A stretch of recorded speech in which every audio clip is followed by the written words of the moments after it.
So National Grid operates large-scale Copa sites, LNG facilities. We operate major hazard pipelines. We also operate lower-tier facilities and a lot of facilities that cover under pipeline safety regulations.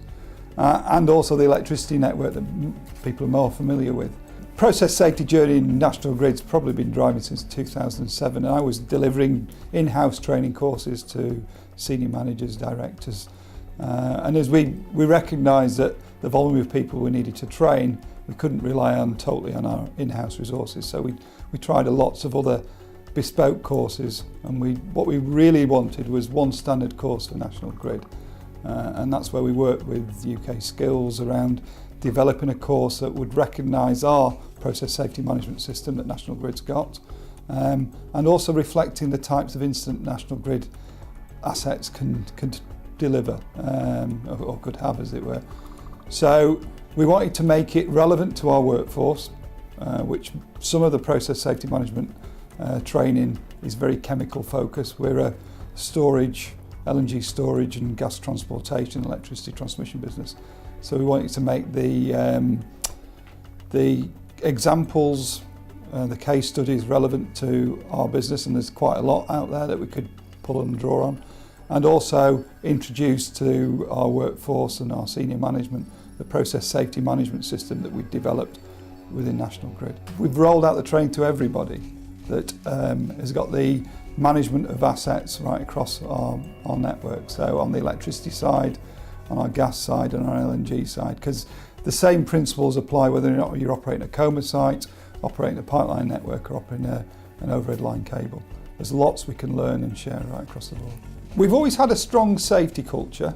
I don't think people have always recognised the risks from the assets to the process safety risks. So what we've been able to do with the training course is raise people awareness on those larger, low frequency, high consequence events. So the way in which we assess our journey overall, we carry out a culture survey with our employees. So we've seen improved scores with our process safety questionnaire. We've got about 25, 30 questions. We repeat 10 of those questions each year so we can track that journey.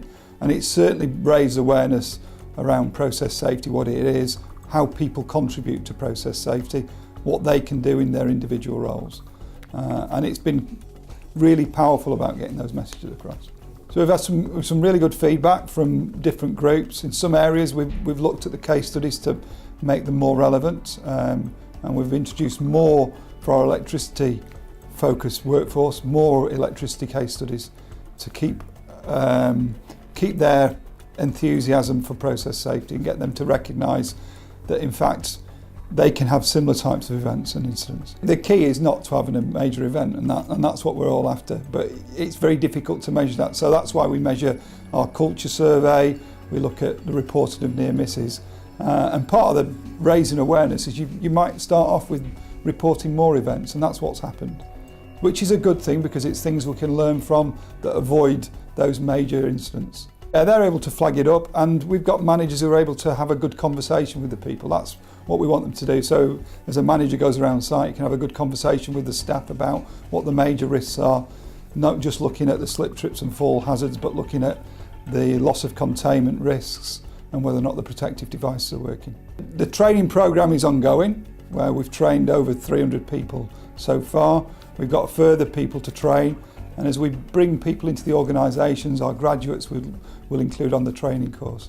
The next step for us is how do we engage everybody, the operators, and deliver the training through that.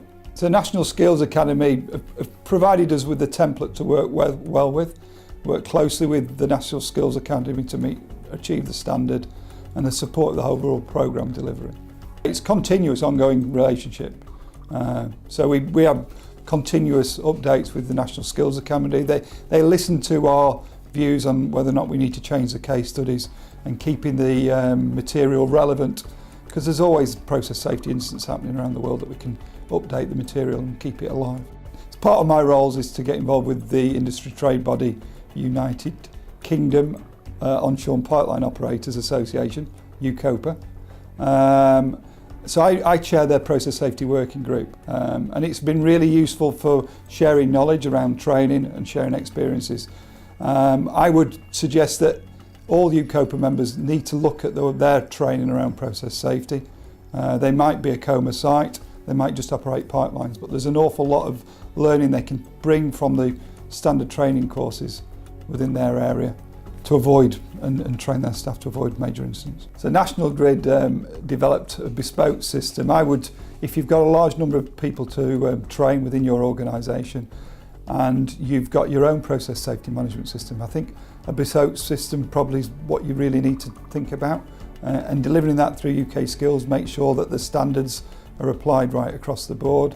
They will make sure that it meets the overall industry standard for process safety management, and they will help you tailor the material for your staff as well.